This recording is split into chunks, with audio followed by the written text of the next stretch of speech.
4 ketua DPC yang dipecat, yakni Ketua DPC Demokrat Kabupaten Sidrap, Baru, Pangkep, dan Kabupaten Takalar. Ketua DPD Partai Demokrat Sulsel, Imatullah RB mengatakan, seluruh pengurus DPD dan DPC, kader inti serta anggota fraksi merapatkan barisan untuk konsolidasi.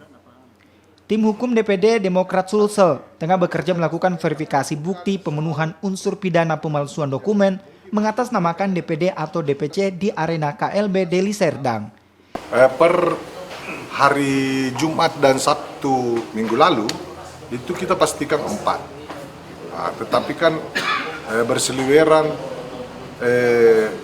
isu desas-desus bahwa ada 6. Tapi DPP kan mengumpulkan data juga dari lokasi.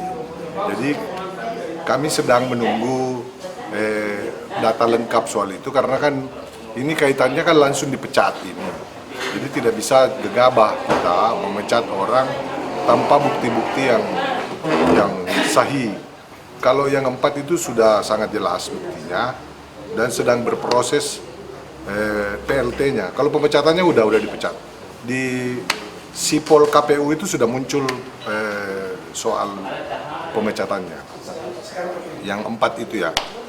Di waktu bersamaan, DPD Demokrat Sulsel menggelar rakorda dan apel siaga secara faktual dan daring untuk mengkonsolidasikan seluruh pemegang hak suara sah untuk menolak bagian dari pelaksanaan KLB. Rama Pratama, Kompas TV.